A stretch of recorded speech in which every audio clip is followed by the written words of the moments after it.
Give folks just about another 30 seconds or so to join, and then we'll get started.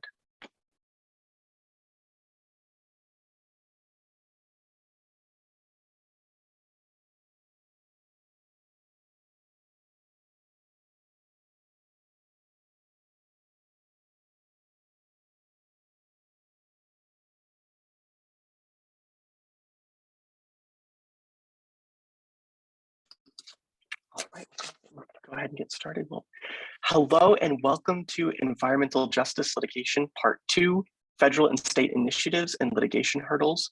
My name is Chandler Randall, and I am the Manager of Educational Programs here at the Environmental Law Institute, and I am so delighted to welcome everyone to today's webinar. ELI is proud to offer programming on cutting-edge issues in environmental law and policy, and it really is such an honor to have you join us today for this special program. Throughout today's webinar, we will be taking your questions. So please submit your questions through GoTo's question box, and please don't wait until the end. Send in your questions as soon as you think of them. I would like to briefly thank our outstanding panelists for joining us today to lend their expertise to this webinar.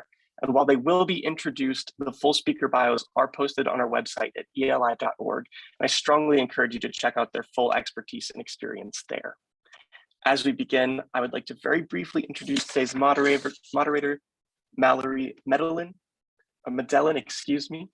Mallory is a senior associate at Latham & Watkins in the firm's environment, land, and resources practice and the environmental, social, and governance practice. She has been advising clients on and litigating environmental issues for more than 10 years, including cases involving CERCLA and the Clean Air Act. We're also very happy to be joined by Marianne Engelman-Lotto. Marianne Engelman-Lotto joined the Environmental Protection Agency as Deputy General Counsel of Environmental Initiatives, where she focuses on implementing the administration's commitment to equity, environmental justice, and civil rights enforcement, and carrying out the agency's mission to protect public health and the environment. She previously directed an environmental justice clinic at Vermont Law School and served as lecturer at both the Yale University School of Public Health and the Yale School of the Environment. Roy Prather. Roy Prather is a partner in the law firm of Beveridge and Diamond, the oldest and largest private law firm dedicated exclusively to the practice of environmental law. He works with businesses and the public sector entities across a broad range of industries to proactively manage sensitive multi-stakeholder interactions related to environmental justice, including developing creative solutions to address environmental justice community concerns. Roy also represents clients in environmental and commercial litigation in federal and state courts. We're last but not least very happy to be joined by Omega Wilson and Brenda Wilson. Omega and Brenda are co-founders of West End Revitalization Association, or WERA, in 1994. And WERA's mission is to support access to basic public health amenities, including safe drinking water, sewer lines, housing, streets, sidewalks, and stormwater management for people of color and marginalized communities. To address these civil rights and environmental justice concerns, WERA created an initiative research paradigm called Community-Owned and Managed Research. Thank you all so much. There's a lot more to read about every single one of these panelists, so I really do encourage you to check out our full links on ELI's website. Thank you all so much. And with that, I will turn things over to our amazing moderator, Mallory. Thank you so much. Thank you, Chandler. Hello, everyone. Thank you so much again for joining us for part 2 of this 3-part environmental justice litigation series in partnership with ELI and Latham & Watkins. I'm so pleased to be here today to help moderate our discussion with these experienced panelists to discuss environmental justice litigation, specifically federal and state initiatives and litigation hurdles. As has already been mentioned, I would ask that those watching please send panelists questions through the Q&A function here on Zoom. We will try to get through as many questions as time will allow.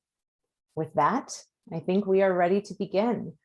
So I'd like to start off our session by discussing some of the tools that advocates have historically used to achieve environmental justice objectives. And this is something that I think would be great if all of the panelists could weigh in on. Can each of you weigh in on the types of tools, be it at the federal, state, or local level, that have historically been utilized in the environmental justice space based on your experience?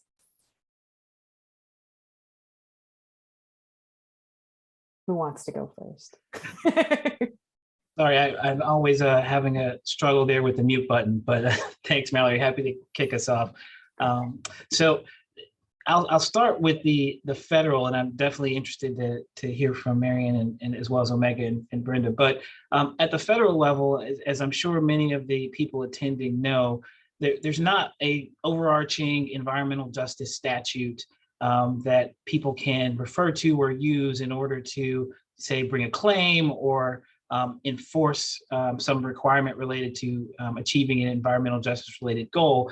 And so instead, there have been efforts to use certain federal statutes, particularly Title VI of the Civil Rights Act, which prohibits discrimination on the basis of sex, color, race, religion, national origin, and I think I covered all of them, but there may be one or two others.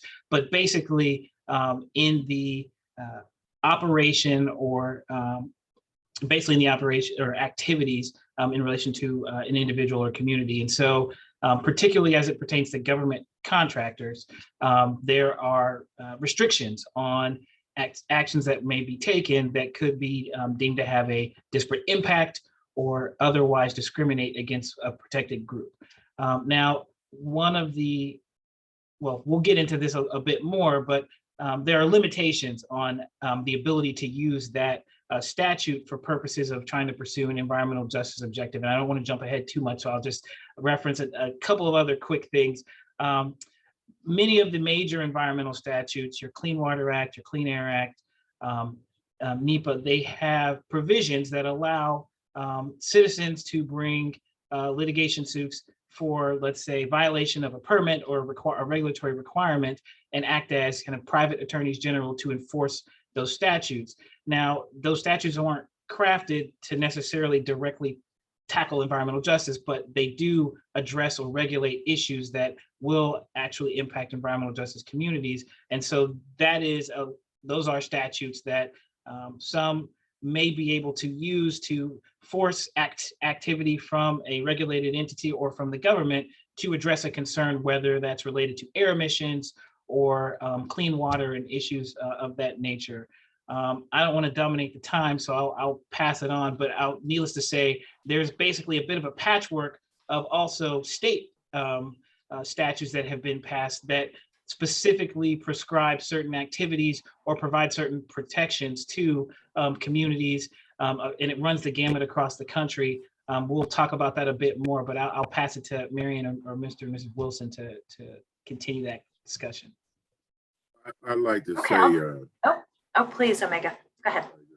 I just like to let everybody know that I appreciate the invitation to be with this panel. I am not an attorney, but my communication with the American Bar Association and the invitations to speak with the Civil Rights section of the American Bar Association, they have identified what we do in the Western Revitalization Association for almost 30 years is community lawyering.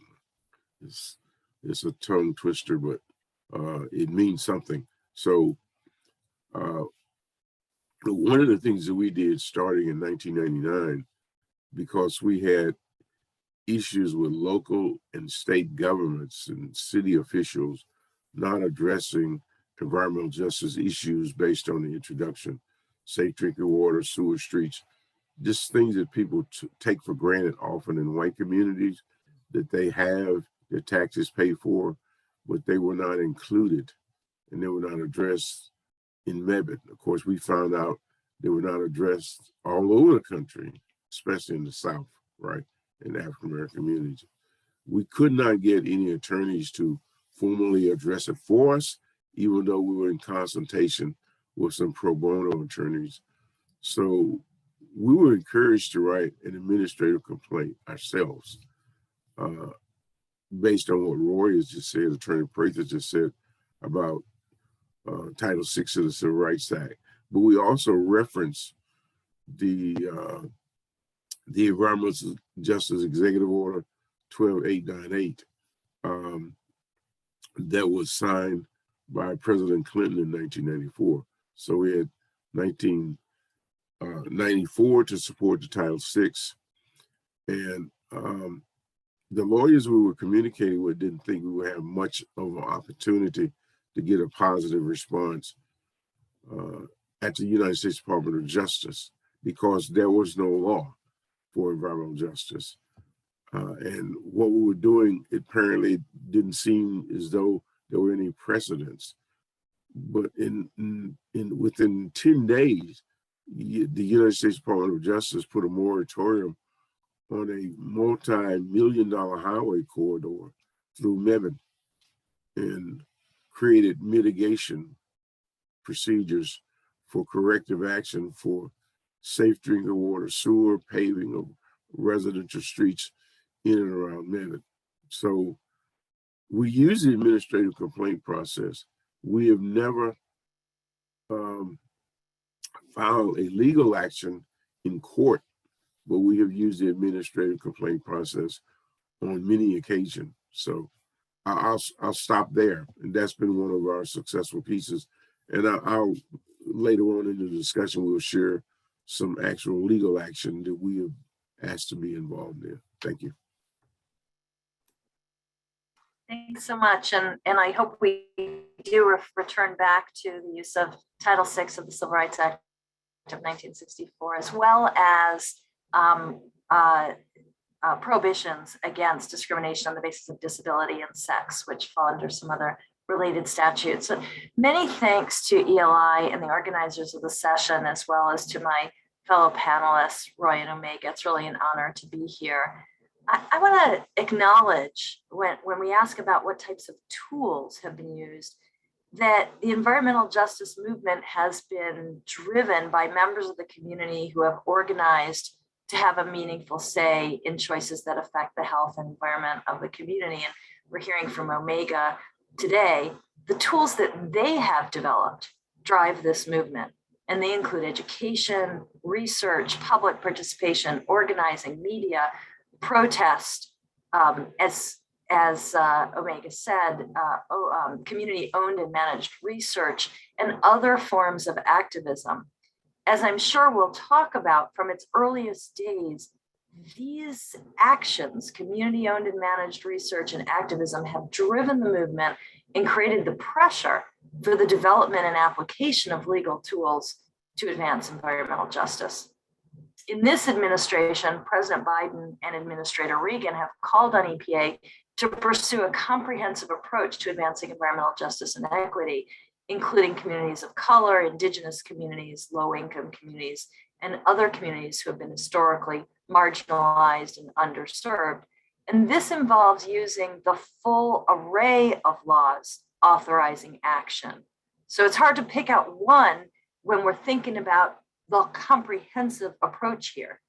In 2011, EPA, under the leadership of Scott Fulton, who then went to ELI, EPA published a document called EJ Legal Tools, which identified a broad range of legal authorities, some of which were just mentioned by my fellow panelists, that advance environmental justice, if implemented, using the statutes that EPA administers and enforce, from the Clean Air Act to the Clean Water Act, the Safe Drinking Water Act, NEPA, and civil rights laws. And in the coming weeks, we are releasing an updated version of legal tools to help decision makers within and outside of EPA to understand this range of authorities to consider and address environmental justice in decision-making and promote meaningful engagement. I just want to make a couple more observations at this 20,000-foot level to set the stage for our discussion.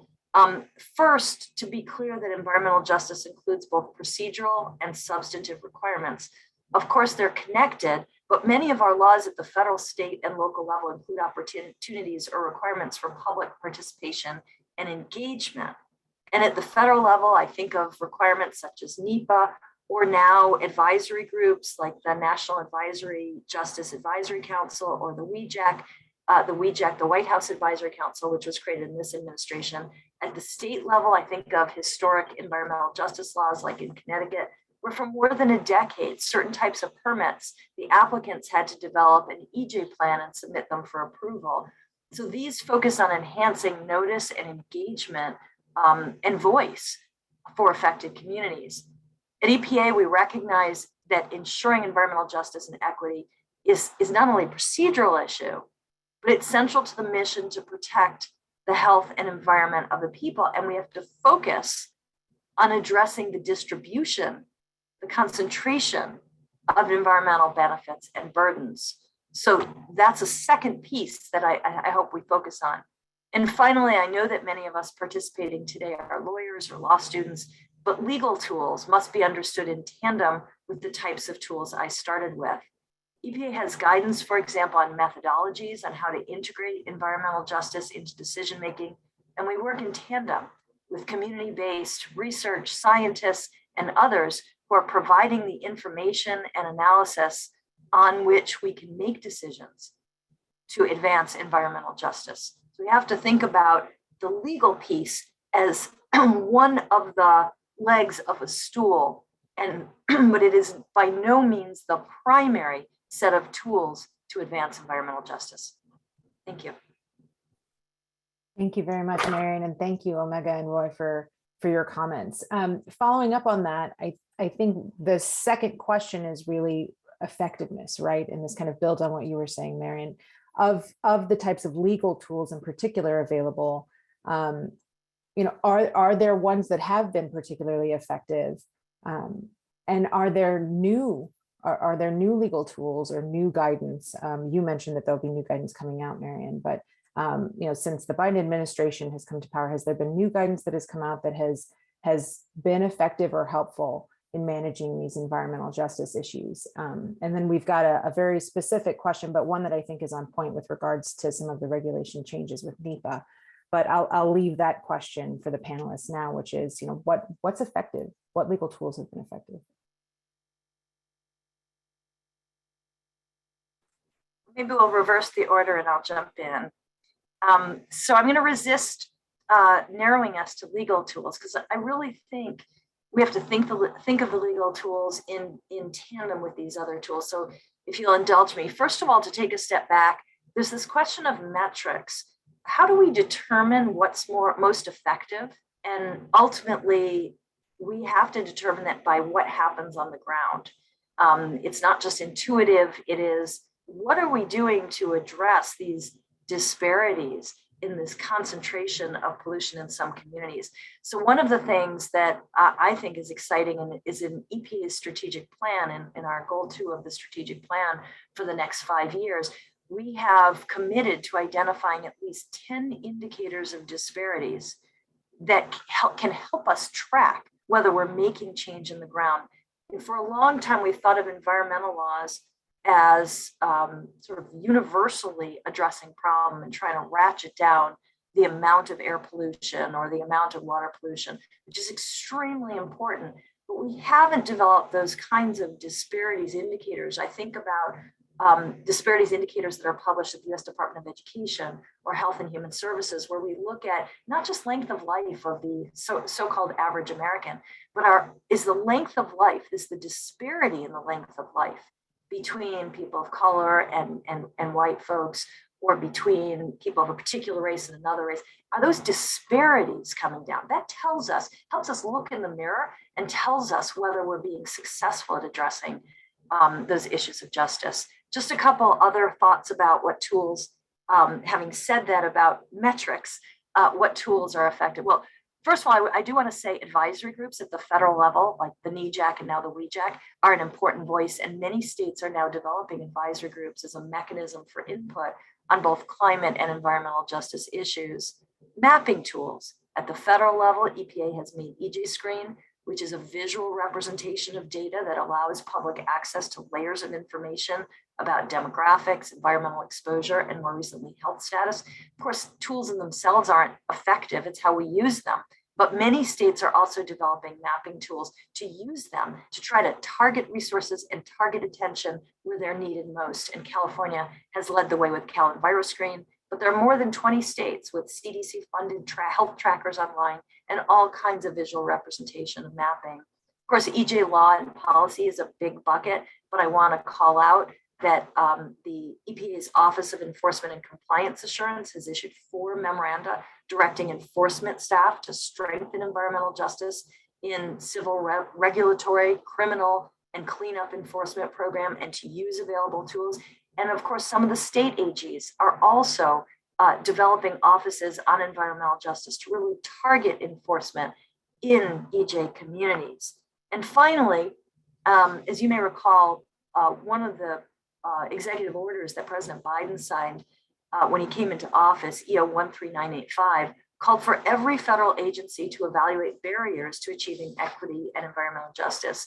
And now all of these equity action plans from the various agencies are in line. But in each of those, each agency has identified strategies we think are effective to advance environmental justice. And EPA identified developing and implementing a cumulative impacts framework for the integration of cumulative impacts into decision-making, providing support for building the capacity of EJ communities, strengthening EPA's capacity to engage communities, strengthening external civil rights, we've already been hearing about that, and integrating community science into our research and program implementation, as well as making our procurement more equitable. And all of those are mechanisms for advancing environmental justice and equity.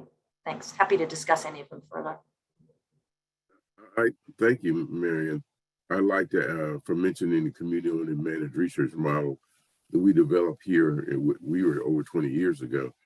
I'll talk about that briefly, and also go back to a glider complaint. And a lot of people don't know what gliders are, and I'll explain that in a minute. The community-owned and managed research model was specifically designed to protect the communities who have helicopter researchers from colleges and universities primarily, who contact environmental justice organizations like ours to help facilitate their collecting information in their communities. And very often they're funded by the National Science Foundation, EPA, NIEHS, in $1 million grants, sometimes multi-million-dollar grants. And they come in the community to collect information. And very often what the community leaders get is a $50 Walmart card and nothing more, and no results, no protective action. The data that's found that's adverse to health and welfare of people of color in the community get nothing out of it. So we developed this model called community-owned and managed research over 20 years ago to help protect ourselves. One of the things that we included in there is 4 basic principles. One is funding equity. That means if you're going to work with us, you have to fund us beyond just the Walmart card, which is an insult. People are still doing that, by the way, right? All over the country. The other one is management parity, that we have to be on the top of the list as far as managing the process and how it should be operated. And science for compliance, that the data should not be collected just for the purpose of publishing and helping students finish their master's and PhD degrees, or advance the career level of the supervising professors, and that they should not be just publishing for their own personal gain, which is still a cultural problem in colleges and universities. And the 4th major principle was that, there's more than 4, but the 4th major principle was that the data collected should be used to leverage legal action for corrective action at the local level for that specific community that you're collecting information from, rather than creating pie charts and bar graphs in your research where the community is not identified and the problem is not specifically identified. That's community-owned and managed research. Most recently, we were able to get the Citizen Science Association's National Board, which has a major footprint in the United States, in Europe, and in Australia, to adopt what we refer to as a memorandum of understanding, a memorandum of agreement, specifically related to this type of activity. Now, this is not law in the context of what we talk about, but it's a tool and a strategy where sometimes you have to push back on the ground level to get things moving. It's not constitutional law or anything like that. The other one that I want to mention relative to the glider is law. It's specifically related to law. The Environmental Defense Fund invited the Western Revitalization Association at the request of Marilyn Marsh Robinson, who's here in North Carolina with us, a longtime friend, asked us to be a part of a complaint filed against EPA and former administrator Scott Pruitt. And that's, of course, in the Trump administration.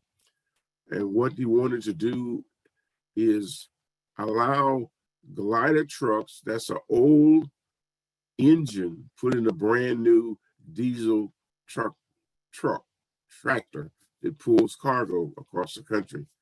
Now, the glider engine is an old engine, so it means it's not in compliance with air quality emissions, PM2s and PM 2.5, based on what EPA guidelines have said for years, right? So the process was to create these trucks to save $25,000 to $35,000 per truck. So the administration under Scott Pruitt was going to allow more of these type of vehicles to be manufactured. Some of them manufactured in North Carolina, some of them manufactured in Tennessee and other states, because they funded the Trump administration. So this has to do with culture, policy, strategies. So the Environmental Defense Fund, the Sierra Club, and the Center for Biological Diversity contacted 12 community groups throughout the country and also retired EPA officials to do a collaborative legal action.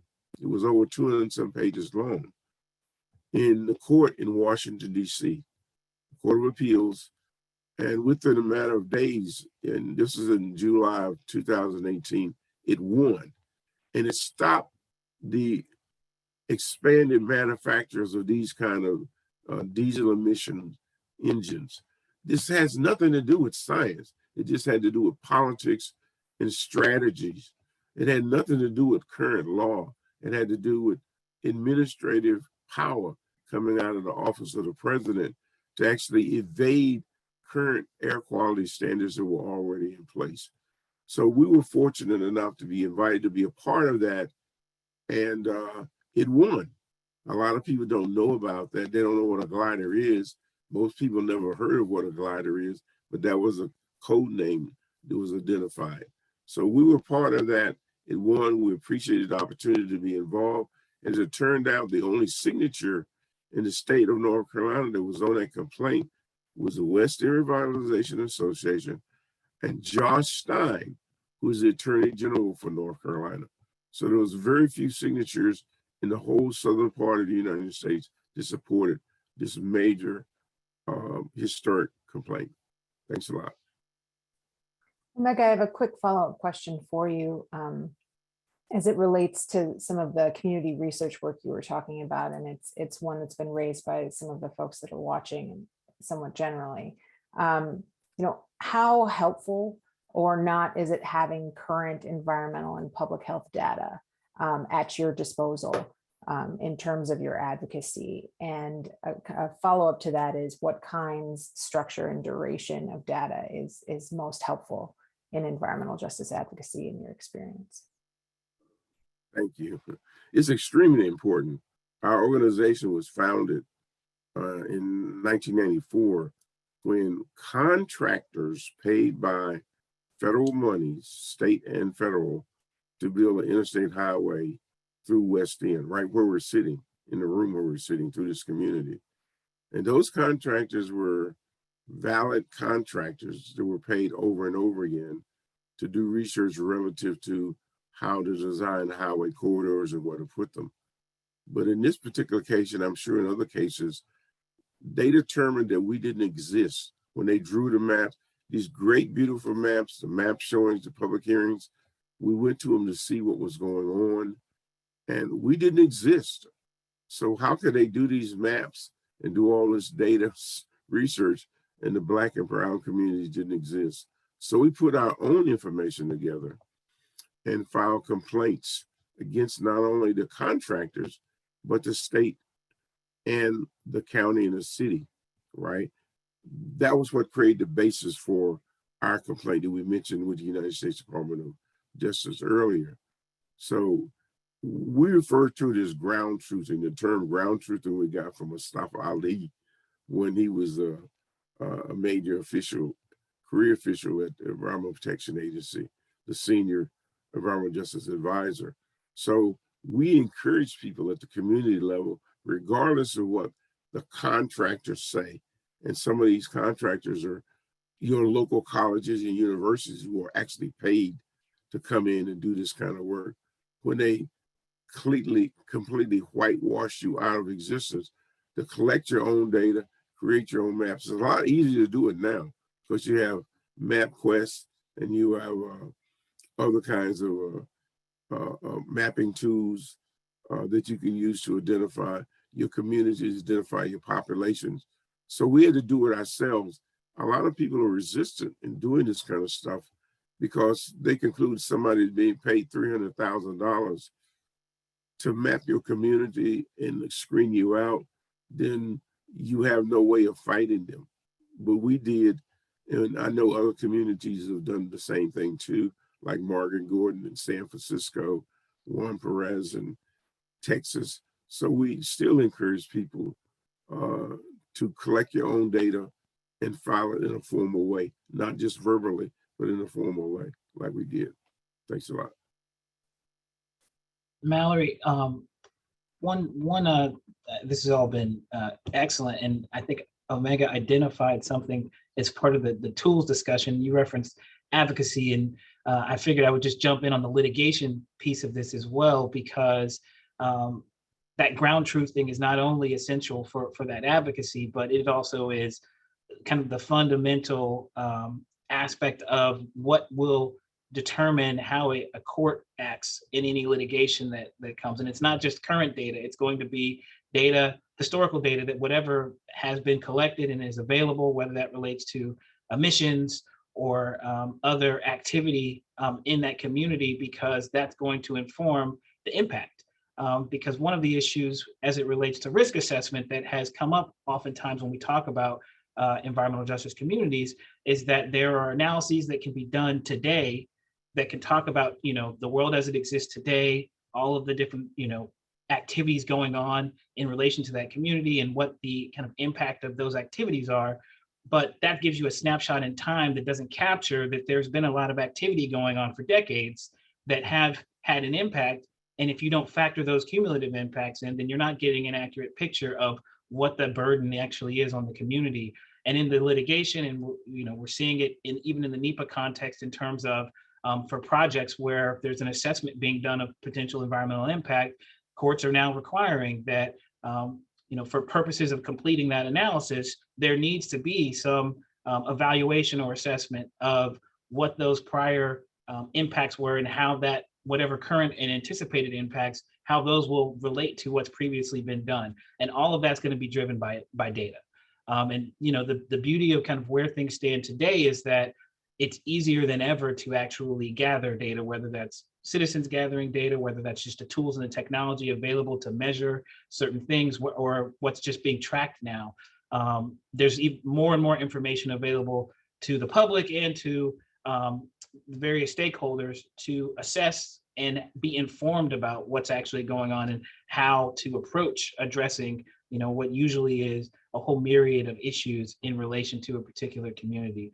And so the work that Mr. Wilson described, I think is, also highlights, I think, the importance of when you say tools, it's not really a legal device or, a specific kind of quote unquote tool, but the necessity of collaboration, right? Whereby there isn't going to be a fulsome addressing of any particular environmental justice concern if you're looking solely to EPA, if you're looking solely to, an individual community member or a community group,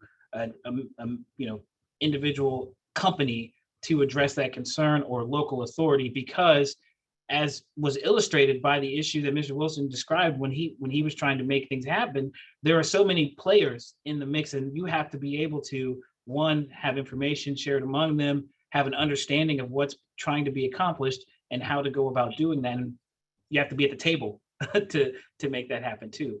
And so as far as tools, I think this relates to something that Marion also described in terms of developing a list of tools so that everyone is aware and familiar with what they can access, how they can access it, who they should be directing whatever concerns or whatever action steps they have to, in order to advance that process and bring everyone to the table to actually start to address or continue to address many of these concerns. So I didn't have anything further to add in terms of the tools, because I think they covered it very well, but those 2 points really jumped out at me from what we heard from Omega and Marion. As a follow-up to that, I think we've talked a fair amount about kind of the federal legal tools available. Omega, you've weighed in very helpfully in terms of the data-based and community advocacy tools. We've got a specific question here from someone in the audience about tools that could be made available by state and local governments to make sure community-based science effectively complements or even triggers government enforcement actions.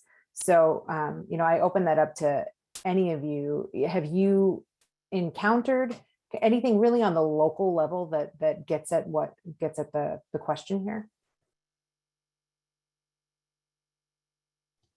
I'll start it off, but Omega, I'd love to hear from you on this in particular. But I'm not familiar or aware of any kind of overarching or universal tool or set of information that can kind of help guide the approach to using, that citizen science or making these evaluations. And, most of that effort appears largely to come from the ground up a lot of times, or, as Marion described with some of the work that they're doing at EPA, additional guidance that gets provided that can kind of point people in the right direction. But there's no that I'm aware of kind of overarching or universal set of information that's going to provide. I'll just add quickly. Oh, I'm sorry. Oh, I'll just add, Go ahead, Mary. add very quickly that EJ Screen is what you call open source, so that you can, if you know how to do this, download the EJ Screen information from the mapping tool and then add on top of that other information that you collect. And some of the state tools like Washington State tool, its community mapping tool, was a product of community, university, government collaboration. And, all of these tools are works in progress. There's a, Cal EnviroScreen, I think they're on 4.0. They start with a certain amount of data and they're adding and adding and adding. And in Washington State, they launched the whole process with focus groups in communities to ask, what data do you think is relevant to assessing burdens and benefits in your community? And while the first draft of the community mapping tool that's online, or maybe it's the second draft, had only incorporated some of those indicators, the idea is that this collaboration is continuing and they can continue to think about and improve the mapping tool to incorporate data as a result of the interaction with communities and even data that comes from communities. Now, every state's going to be different, but this idea of having these tools be collaborative and being able to layer different kinds of information and having open discussion about what kinds of information and what are the sources of information to inform that. Again, it's not the tool itself that is magical. There's no magical thinking here, but it's rather how to make information as accessible as possible for action. That's really exciting. Omega. Thank you.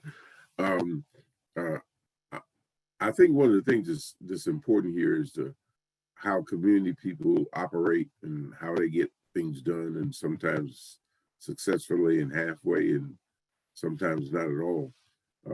I'd like to, recognize some of the people who are on the call. I think they're on the call today in 2 or 3 different spaces here. One is there's a group called North Carolina Environmental Justice Policy Group that's focused on pushing a stronger environmental justice executive order in the state of North Carolina out of the governor's office, Governor Roy Cooper, who is a Democrat.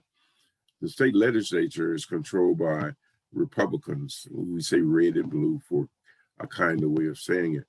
But a lot of things are not going to come out of our state legislature bodies, so you don't have laws per se, but executive orders, just like the executive order that President Clinton signed at the behest of his governor's time, Al Gore, that's still standing. The Governor Cooper invited us and others to the signing of Executive Order 246, Clean Energy and Climate Equitable Economy. It has more than one name, but 246 if you Google it. In January the 7th of this year on A&T's campus, North Carolina A&T State University, one of the largest HBCUs in the country. And it referenced environmental justice like 9 times, and it referenced protection of indigenous or Native American properties 2 times. That was 11, right? That's 11, that's pretty good. But the environmental justice policy team do not think that's strong enough, right? It should be an environmental justice executive order all by itself. But in any case, the point we want to make is we're actually able to use that executive order as is, as strong or as weak as it may be, to make the point to local governments and county government officials to do more, because we have to use some of the tools based on where they are. It's just like any toolbox.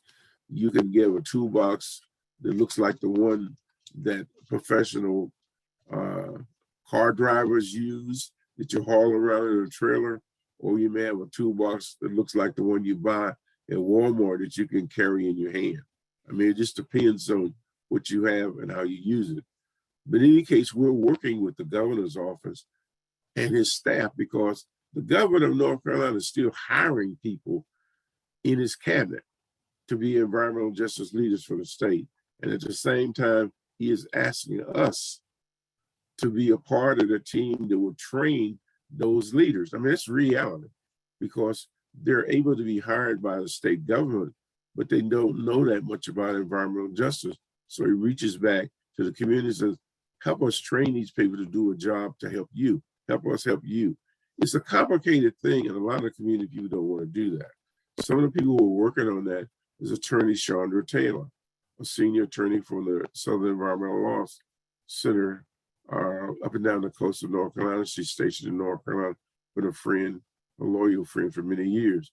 Another one is attorney Wright Longus with the Environmental Policy and Law Clinic at Duke University, Michelle Okor, who is moving away from Duke to another law school. And there are others like Sherry White Williamson, who used to work for EPA at the North Carolina Conservation Network, who are all a part of this process to figure out what it's like playing a chess game. There's no black and white to it. How do you figure out how to make things move in order to get the local government, the county government, the state government to respect what you're doing and make a move 1 inch, 2 inch, a foot, a yard, whatever the case may be. When it comes to the environmental justice screening tool, we have gotten the city of Evan, and of course, a lot of people don't realize I was a part of the team that designed it in 2010 as a community voice. We've gotten the local city government to start using it, not the community, but the city government, which gives it credibility. And we've been in meetings with the mayor, city planner, community people, etc., the city manager to get it started. We've recently been asked by the Alamance County Department of Health to write an environmental justice section to address health inequities in the whole county, right? In the whole county. We wrote it for them, right? Because they asked us to be a partner. Now, we couldn't get that partnership 20 years ago. It's taken this long to be around to get a request. So we did that. So that becomes not law, but a question of local policy of how it should be addressed. Now, I think we probably, in 100 counties in North Carolina, And we may be the first or maybe the only right now, but we're also working with the city of Charlotte and Mecklenburg County, which is one of the largest cities in the South, and of course, the largest in North Carolina, to continue to develop an environmental justice program on its website so that every citizen knows that environmental justice is a part of what it should do to protect the rights of people of color. They're in the process of doing it right now. And we were asked to be a part of that development with the current mayor, Vi Lyles of Charlotte, Administrator Reagan of EPA, and also the former mayor of Charlotte, Jennifer Roberts, who also now works with the Carter Center in Atlanta, Georgia. So, I mean, it's really a cobble of all kinds of things, whatever tools you got to make the best out of it. A lot of community people, a lot of lawyers get tired, but if you want to save your homes, your property, and churches and cemeteries, then you figure out what you have to do. What is it? Necessity is the mother of invention. I think I heard that somewhere. Thanks. Which brings me, I think, to kind of the next topic for discussion, I think, which is, we've talked a lot about the tools, right? The tools that are available. And Marion, to your point, the idea being it's about getting access to the data and the information, right? And then how to effectively use that information. And so I'd like to talk a little bit about that part of it, right? How to take the information that is being made available in the data and effectively address environmental justice issues on the ground, and effectively implement some of the kind of sweeping guidance from federal executive orders or governor executive orders. I think that's kind of the next step. So to kind of start off here, Roy, in your private practice, how have you seen clients navigate the challenges of identifying and then addressing environmental justice issues? Sure. So I think that Omega identified one issue that can oftentimes be an impediment, which is not doing the ground truthing that will tell you specifically in a particular community what are the key drivers of concern in terms of impacts to that community or historical issues that have resulted in certain impacts that need to be addressed. And so there is, in certain instances, a fair amount of ground to make up just to understand the extent of the impacts, the potential impacts going forward, and how to best address that, and who to engage to actually make that determination. Because it's amazing to have someone like an Omega who is very active and very knowledgeable about the issues in his community and what he wants to see. And that actually will make it even easier to come up with plans to try and address that. But it's not always the case that either people have the information or understand, what are the most significant things that need to be addressed. So then there's a process that, some of my clients have to go through to even engage with the community in a way that identifies that and figures out and works with them to figure out the best way to move forward. And even once you've kind of done that process, the next issue, and this actually relates to, I think, something that Marion will be pretty familiar with, but what specific things you can do. So oftentimes there's collaboration with a regulator or, as well as with a community member by a client. And I'm talking about, different companies basically, right? So industry. And in an effort to address a number of environmental justice concerns, one of the great tools for that is a supplemental environmental project, or SEP, in the sense that it allows that company to both address whatever enforcement related or kind of permitting requirement or whatever kind of legal issue they need to tackle, while also doing something that is not directly connected to that, but would benefit the community where they operate. And what I'm finding more frequently now in particular and in recent years is that there is much more attention on not just complying with whatever the line on that permit says about what your emissions should be, but actually taking the step to identify what needs to be done to ensure that not only are you kind of working well within your parameters of your permit, but you're not doing harm, because that's not always necessarily mutually exclusive. And so the challenge that's going to exist and that has previously existed is figuring out the best mechanism to do that. And I think Omega highlighted it when he started talking about, when you have state authorities, local authorities, federal authorities, and all these other actors that may have some role in either how funds are distributed, tax related issues that could come up, really being able to navigate all of those things and get to the end result. In terms of, and this would be kind of the last point in this, in terms of the challenges that I'm seeing on the private side, is there's also, the need to, and this is not the case for every company. I work with some who have been engaged with community members and have been hearing about and learning about and addressing environmental justice issues for quite some time. And then there are others who environmental justice is a very new concept because nobody explained the significance of that to them, and it was just not top of mind. Now it is top of mind, but they don't know the first thing about how to engage or how to address those issues. And so there's a learning curve. And so that learning curve, I think, is the next challenge that I see some facing, but I'm encouraged because more and more have come to me, my colleagues and others, to get that information, to understand, and then to also make sure that they're putting in place ways that they can engage with the community, because that's the real key information that they need to learn, more than just what the law says. Like, what is the specific community where you are, because the needs in that town in North Carolina are not the same as that needs of that town in Georgia or that town in Nevada. Like, it's not the same thing. And a lot of times some companies, because it's easier, will want to kind of have a general approach to how they every place they have a facility, we're going to do the same thing. That will not be an effective way to address environmental justice concerns, because it's unique to the history of each community and the activity going on there. So it's a work in progress, but those are some of the challenges I've seen, and I've seen some successes navigating that. And I think the keys to navigating it are the ground truthing, the engagement with the community, and the transparency on what activities you've been taking and what activities you plan to take, and how you are going to incorporate those community members and making sure that it's done in a way that, one, allows them to access the benefits of that activity and does not do harm to the community.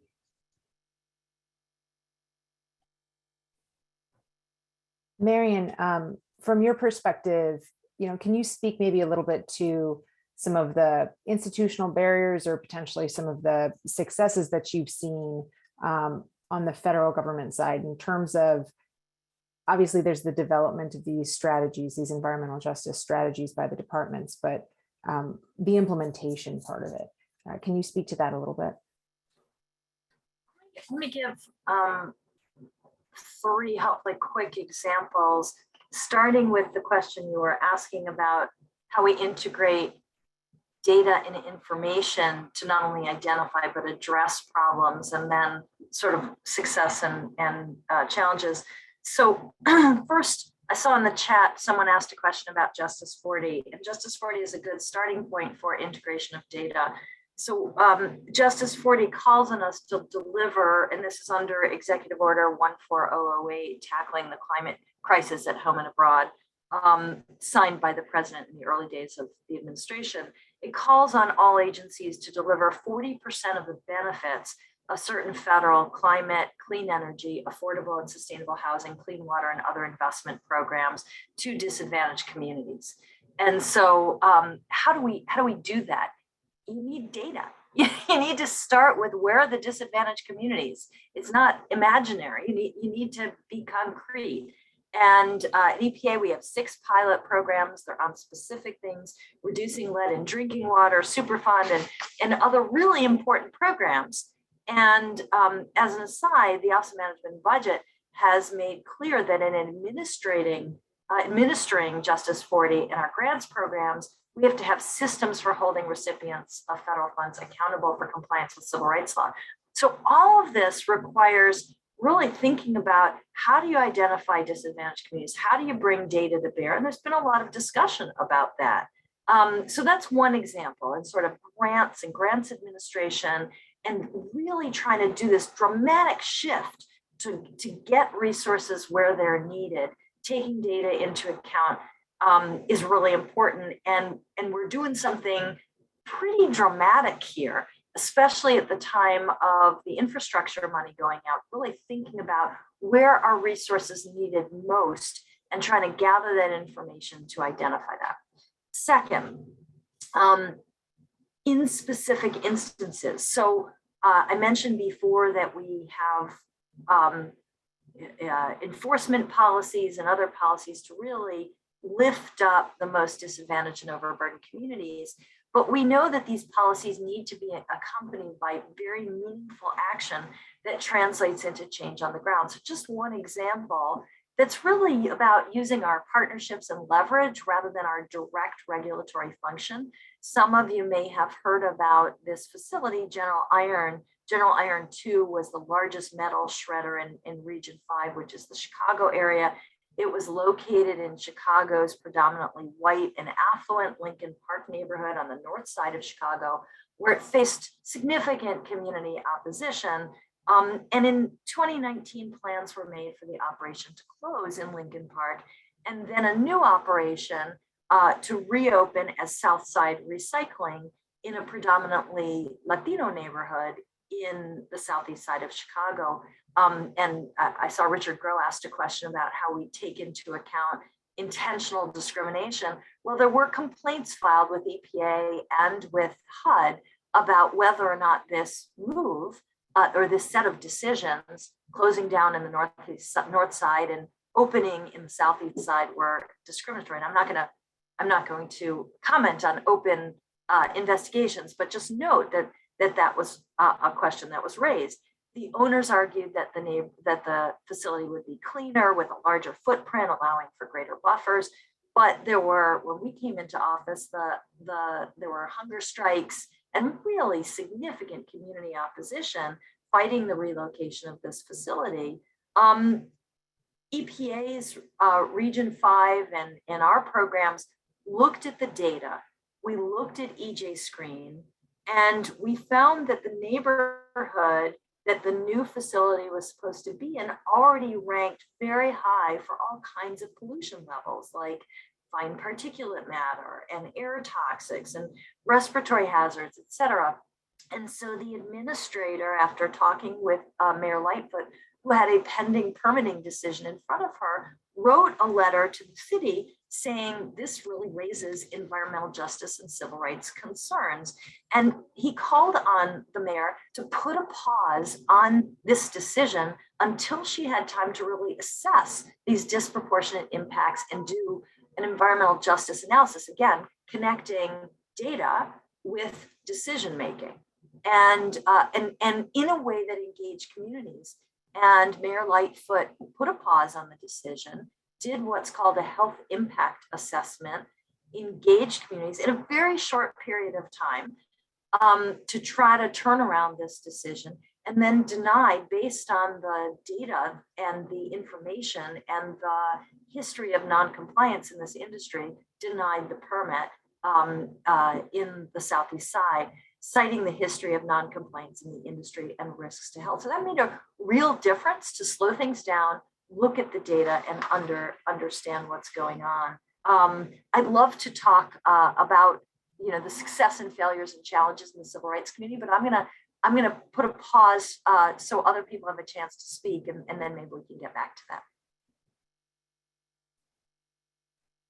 I would just like to clarify and help. There have been some comments in the chat about something that Marion and I mentioned earlier, COMA, Community Owned and Managed Research Model. And we would like to encourage people. I did not say that the National Institute of Environmental Health Sciences funded us an amount of $100,000 in 2008 to vet what we were saying. These are some of the best scientists in the world to determine whether our model had any credibility. It was co-vetted by our organization at $50,000 with an equal share to Dr. Jacoby Wilson, who was one of our students who worked with us as a student from the University of North Carolina, Chapel Hill. He's now associate professor at the University of Maryland at College Park. And it was reviewed and evaluated over a period of a couple of years.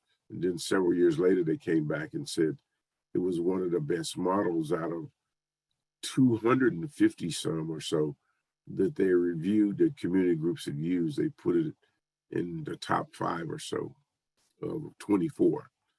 But if you want to look it up, you can Google WERA, capital letters, our organization, and NIEHS, and initials, COMA, WERA, NIEHS, COMA, and you'll find it. It's listed with a couple of other groups that are still on their website, and it's been up there since 2015.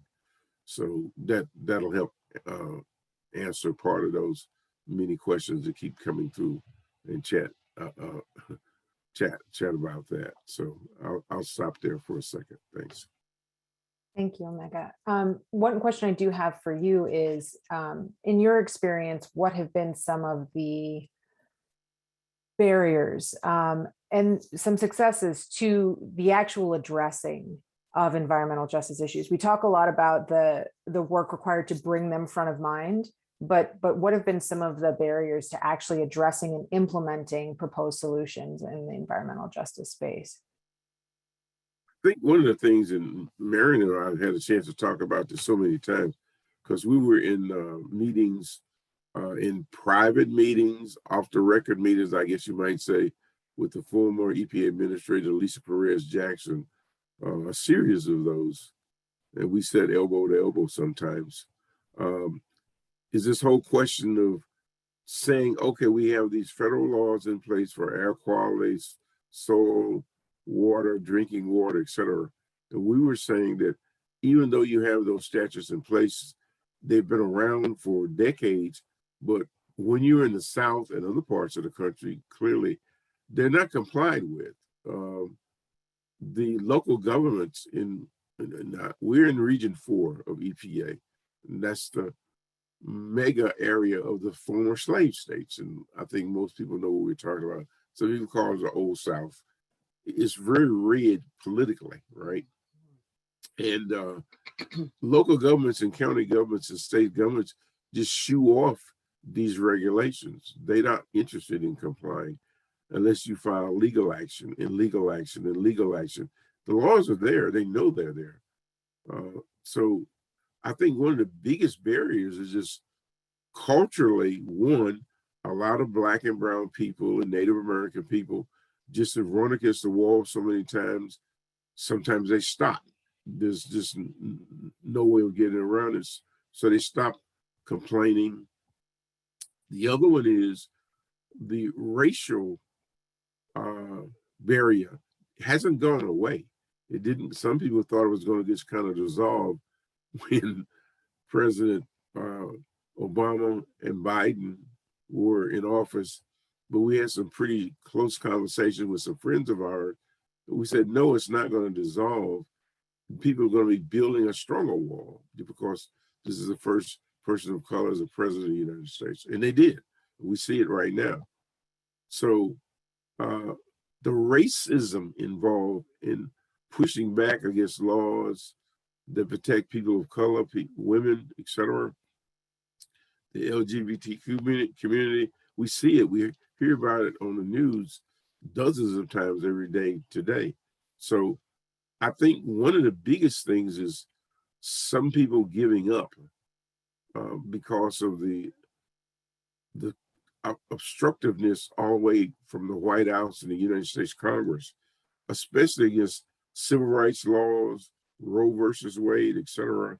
And a lot of people may think Roe versus Wade does not have anything to do with environmental. It does, because the people who use these laws predominantly so often are people of color, right?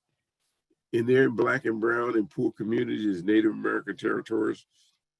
They do not get the respect in other laws. So some of these umbrella laws provide protections in ways that other laws do not.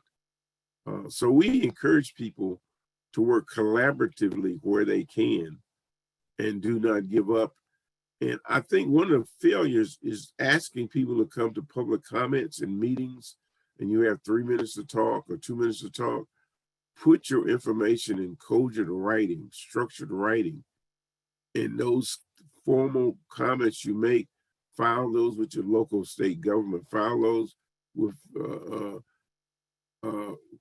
congressional officials, file those in civil rights offices wherever you can, because those public comments, sometimes as soon as they come out of your mouth, they disappear, and they're not even recorded by local and county government officials.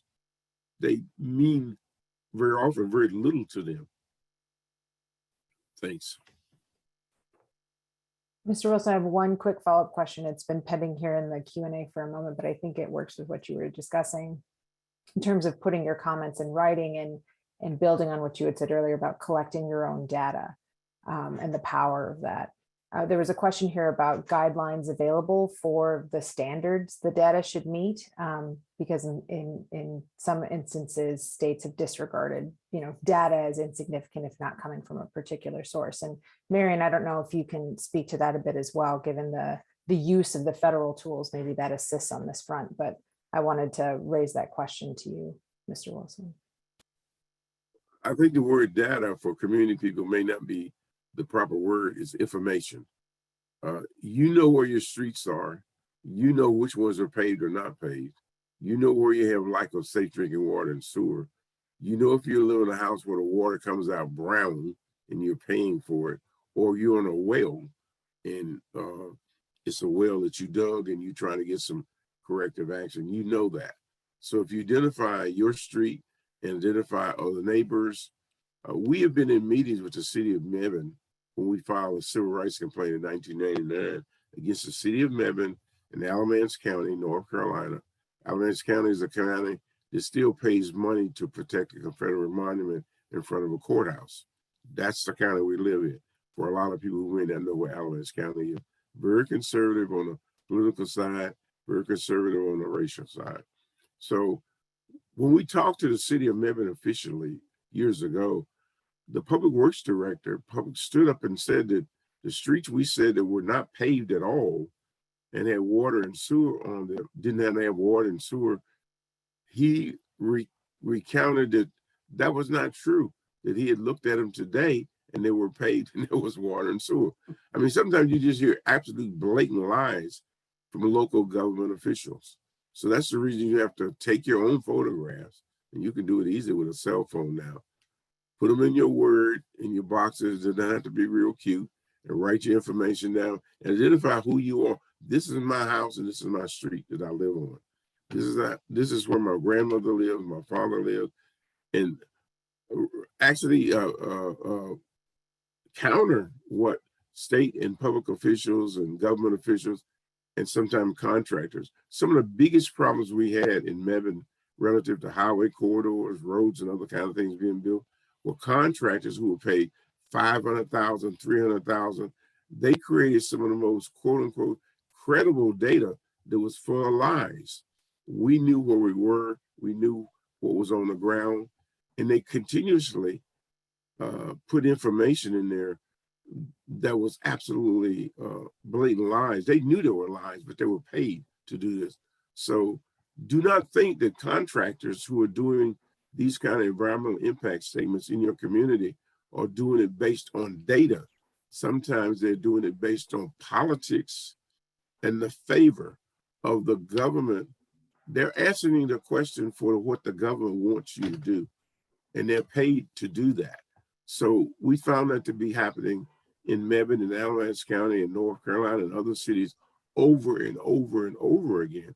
The data looks very clean. The reports look very beautiful, but they're loaded with absolutely misinformation. And it's not by mistake, it's by design. Happens all the time in Black and brown communities. Thank you. I'll just add that data has many uses and information has many uses.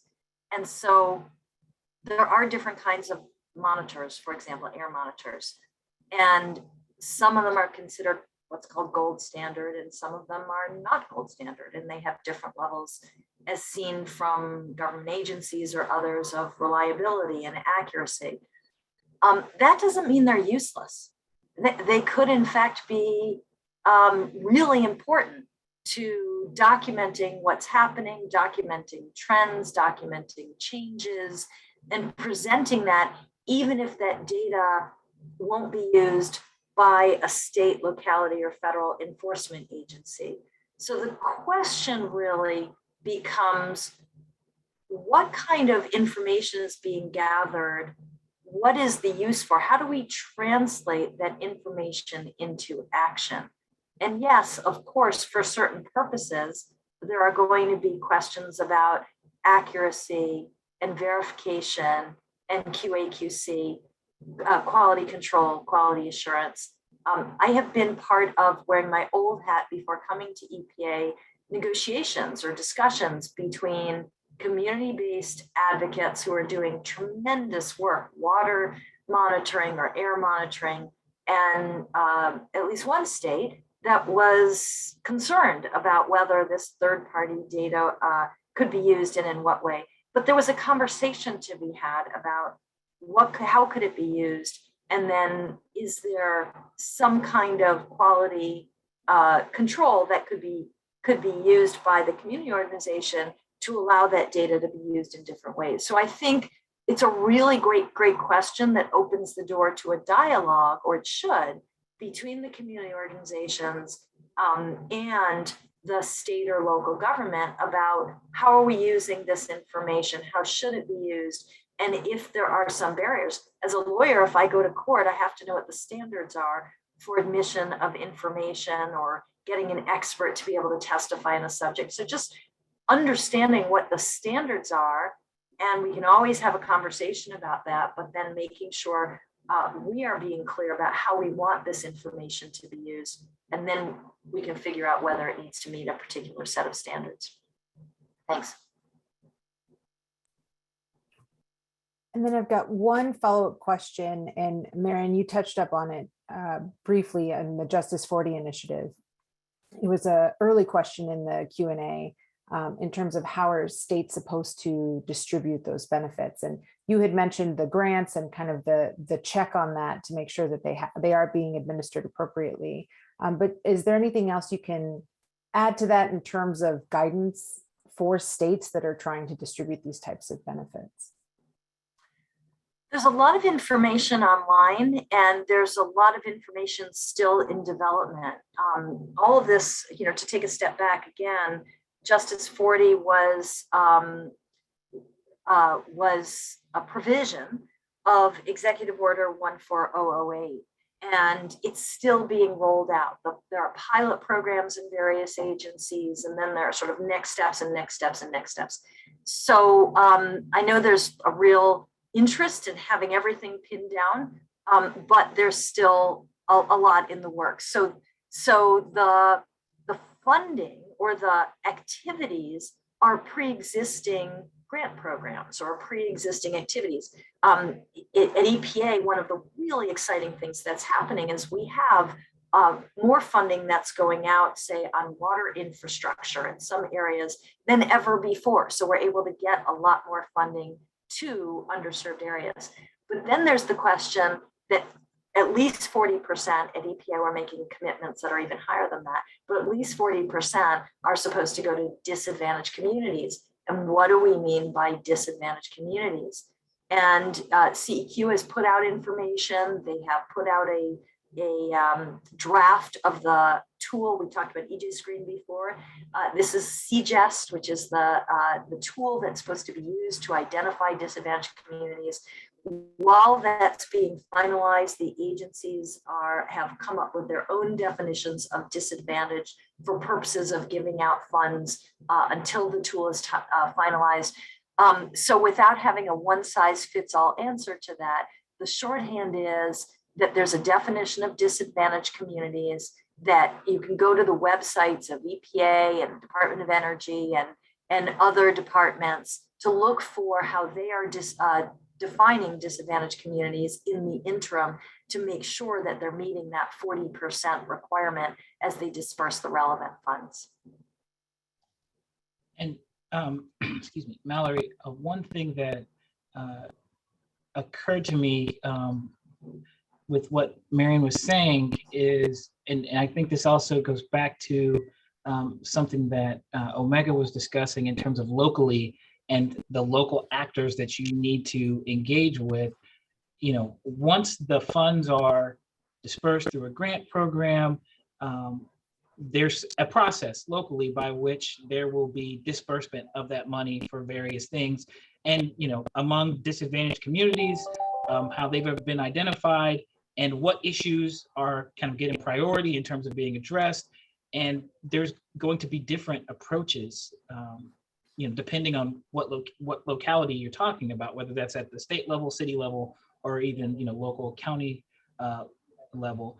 And, you know, it's really important to, and, you know, Omega is a perfect example of this, but to get informed about what the processes are that already exist or that are being contemplated to have in place locally to actually handle that money once it's received, because that's going to really be on the ground, you know, one of the biggest drivers in terms of having the funds directed where they're needed for a particular issue. And then once you know, who's going to be responsible, how are they going about, you know, distributing it, what's the timing that they're anticipating that that's even going to happen, it then informs you as to how you can engage to push things in one direction or another. And rather than kind of, you know, basically waiting to see it happen and then realizing that, okay, maybe this isn't being distributed in the way that is ideal for the issues that are affecting my community. And so I just wanted to emphasize that point. And, you know, it recalled to mind an issue, you know, there was a reference to water infrastructure. And I was thinking about the city of Newark, New Jersey, and in a recent issue they had with lead in the water. And I actually worked with the city at the time, but one of the hurdles that they had in kind of as quickly as possible addressing concerns about old lead pipes, basically replacing them, was resources, you know, money to actually replace the pipes in the ground, right? And basically the mayor, in collaboration with the state, had to obtain additional funds through a grant that was funded with, well, I won't get into the mechanics of it, but basically the mayor recognizing that there was going to have to be an additional source or they weren't going to be able to implement this, and then having a whole process locally and at the state level to coordinate to get sufficient money to then do this basically massive project that hadn't really been done anywhere else in the country in terms of replacing lead service lines, you know, within basically months. And that's, you know, hundreds, thousands of lead service lines within months. And that type of thing can't happen unless that groundwork is laid where you have a mechanism by which you've identified the money, how the money is going to get where it needs to go, and who's going to distribute it. And so rather than it, you know, say it gets distributed to a state and then it sits in, you know, basically some source, and now everyone's clamoring to figure out, well, how is it going to get, you know, paid to these actors that are actually going to address a particular concern. That groundwork has to be laid before that money is even being distributed. So just highlighting that that's an important piece to get informed about and engage on the front end, rather than even after, you know, the federal government starts kind of, you know, issuing grants. I like to add to what Roy just said. Attorney Prather just said that we got a notice a couple of days ago from Attorney Jimmy Bellamy, who was attorney for one of the attorneys for the governor of North Carolina, to let us know and gave a kind of outline of the billions of dollars that's been appropriated to the state of North Carolina, what is going to be allocated specifically for infrastructure, environmental justice, et cetera, right? The problem is that this money is going to come to us 100 counties in North Carolina and 500 and some municipalities, I think over 550 local governments. So what are these governments going to do with the money when they get it? What is going to be the oversight and regulation that says the money is going to be spent for what it's allocated for, i.e. Justice 40 or whatever, or infrastructure money? If the reason for getting it is disparities of infrastructure in low income and Black and brown communities, or poor white communities for that matter, is the money going to be spent that way? And there is no internal model currently for making that happen based on these monies. That comes from discussions we've had with people at the highest level at EPA. They're just saying to us openly that that is not our job to regulate this at the state and local level. We expect the state and the local governments to basically do what the promise is, but there's no regulation. So that's going to be a challenge. It's always been a challenge. And we have a challenge for that in North Carolina. I'd like to highlight something that we're doing. It has to do with culture and race again, and disparity, and people who have power and control who know they can take the money and use it for other things or use it on other infrastructure projects, but not in the communities that actually need it or relative to Justice 40. The attorney Brandon, Dr. Brandon Hunter is also a part of this attendees. He's one of the attendees. He finished his PhD last year in at Duke University in environmental policy program, right? He's an environmental engineer, and he works directly with Catherine Flowers, who is the author of Waste, and she's a member of the White House Environmental Justice Advisory Council, right? What he's looking at as far as engineers are concerned, we've co-authored, he drafted a manuscript and asked us to co-author it with him because it has to do with engineers and how engineers work and how they plan things structurally. It's specifically related to water and sewer engineers. They have a culture of how they do things, right? And some of that culture creates a disparity for Black and brown communities. It's just like laws in the state of North Carolina, where city officials very often tell us that this is how we do things. This is how the mayor, city planner, city manager in face-to-face meetings says, this is how we do things in amendment, because that's what the law tells us to do. But we already know a lot of these laws were set up years ago to create disparity for people of color. Brandon is authored this paper in collaboration with us, Brendan, myself, and Catherine Flowers, and one of his professors, to actually challenge transforming the culture in engineering to do a better job to address environmental justice. Because engineering puts roads, water, and sewer things in place that are almost there in perpetuity. And that cultural bias, a lot of people don't see, but he sees it because of how he grew up and how he was raised and what he's learned. So he may be able to share some things in the chat about what he's doing and how to contact him. But I'm saying there's some things that are so institutionally bound that we don't see them as far as the law is concerned. If engineers say this is how we plan things, this is how we put things in place, this is how we build roads, put water and sewer lines in place, and there's an embedded in structural infrastructure disparity for people of color, the bipartisan bill won't correct it. We have to look deeper than that for the long term to make corrective actions. And there's a prejudice designed in very often sciences and engineering that creates a disparity. And that's one of the things that we want to make sure that we recognize and start looking at embedded disparities in law, disparities in colleges and universities, embedded disparities in EPA and other organizations and city governments, hiring contractors to come in and look at identifying how they're going to build things in and around Black and brown communities that are already previously designed to exclude us. He is saying we must transform that. We must correct that. And that's above and beyond the law. It has to do with science and engineering and how it's structured to create disparities in people of color community.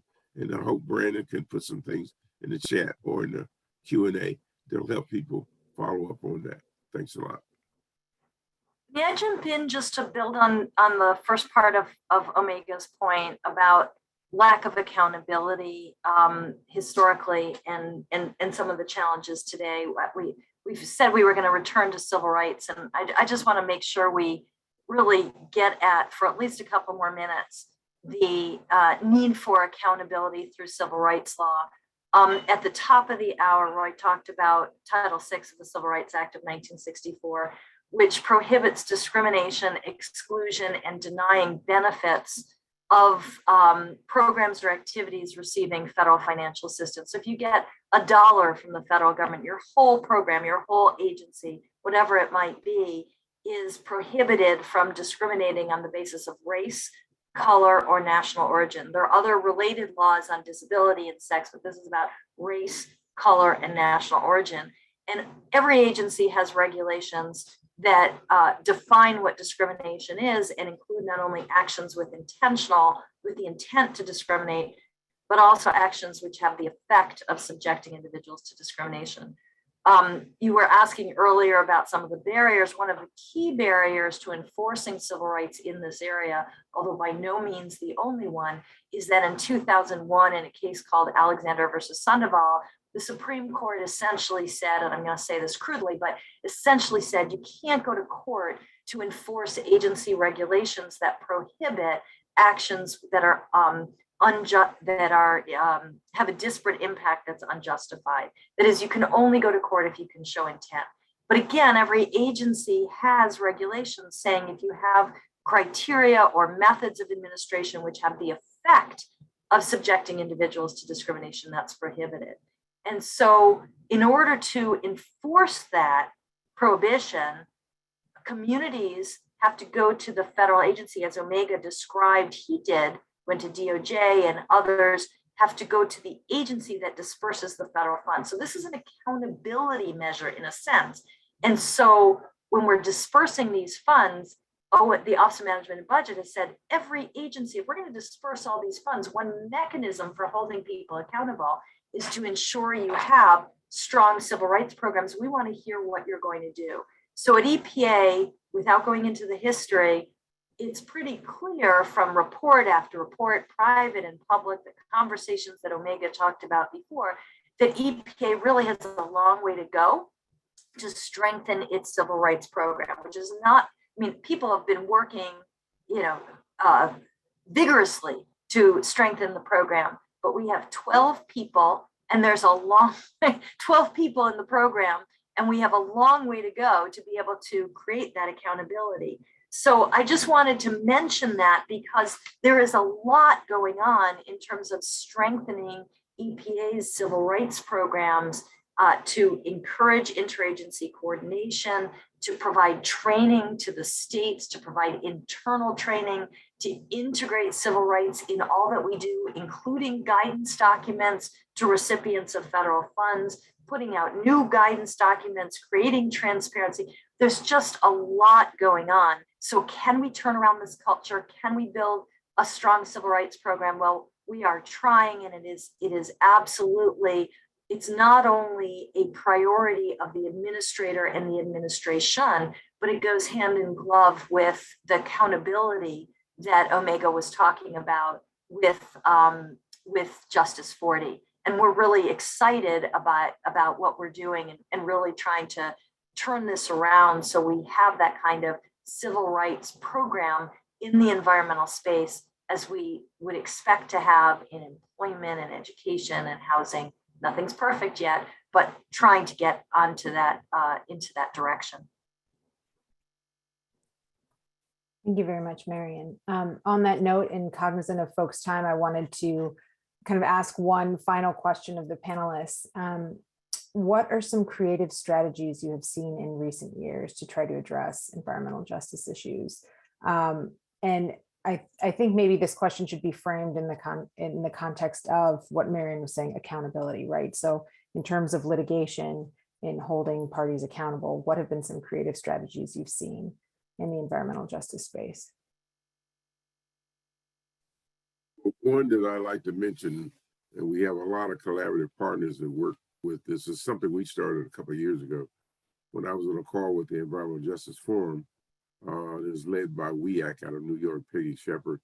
I mentioned the fact that this whole issue of waste is one of the major issues that deals with the environmental justice communities.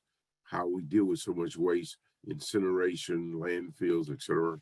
And one person on the call, who was a very educated person, said that she thought when everything went to the sewage treatment plant that it was all gone, there was nothing left. And I was saying, okay, wait a minute. There's sludge and there's water that's put back into rivers and streams that's supposedly clean. So I started writing a 2-page thing, and after some questions came up later on, I wound up writing a whole document about COVID-19, because this is the beginning of COVID-19. That document was signed off on by a number of people throughout the country after I shared it, and it's led to a policy statement, because some of the partners involved were people who were a member of the American Public Health Association.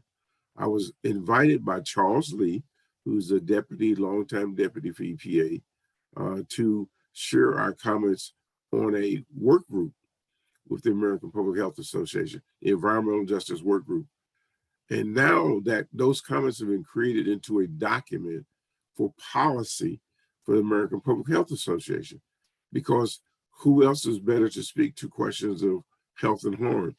The document addresses the whole question of lack of oversight for COVID-19 hazardous and medical and testing waste that is put on top of the waste that's already in our Black and brown communities, that has caused more death and harm in Black and brown communities. So now it's being reviewed. It's a significant document, and we were able to recruit a lot of people to sign off on it. So this is a way of going back in again at the cultural level for the doctors and lawyers who did not want to be involved in environmental justice to go to their societies and associations and ask them to endorse some environmental justice work based on where they sit and where they stand.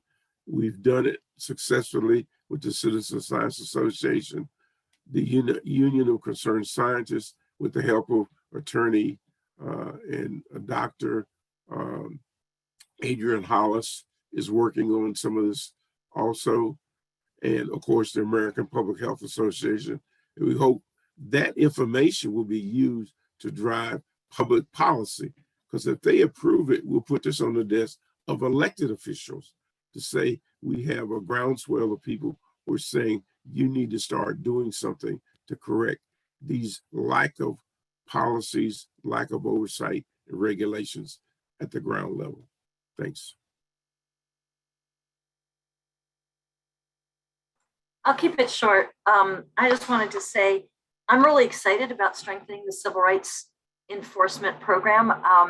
I know that that may not seem as exciting to some of you, but it's a long road. It's a really long road. If we can turn that around and really make good on the promise of the Civil Rights Act of 1964, that will be terrific and really make a difference, because we have followed in the environmental area some of the deeply sketched footprint of racism in this country, and we need to sort of move to another generation, another world in which we are not reinforcing, exacerbating those racial inequalities.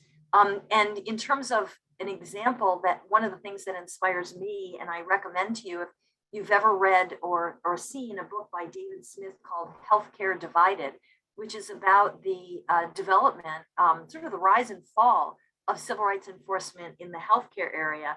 But there's a wonderful part in which David Smith describes the level of creativity that was used to overcome barriers to civil rights enforcement in the days after the law was passed, where people volunteered their time. They were going to overcome any barriers to start taking down those white and colored signs from hospitals across the South.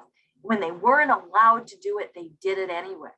And that kind of tenaciousness to say, we are not going to stop until we've changed the way things are done. We are going to enforce this law, inspires me to think we can build an effective program in the environmental context and integrate principles of civil rights and environmental justice in what we do. Thank you. So I will be even shorter because I know we're over time, and they've already given some great examples.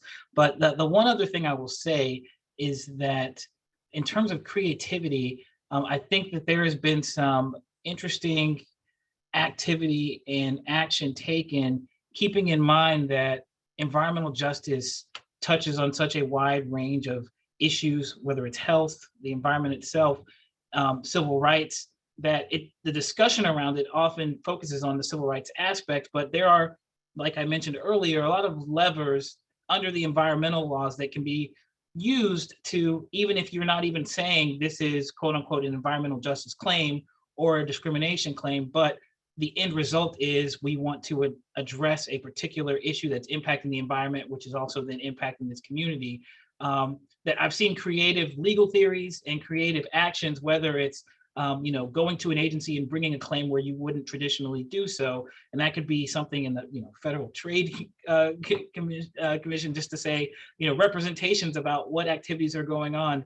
We're going to challenge those because they don't reflect the activity that's happening on the ground, in this particular community, or whether it's filing a claim or raising an issue on the administrative side under a particular permit, or even though the language of the permit seems pretty clear that it covers certain specific things, there's enough ambiguity there to where you can make the claim and pretty much substantiate that there's a need to address a particular environmental justice issue, even if it doesn't say, this permit must, this permittee must address the X, Y, and Z environmental justice concern.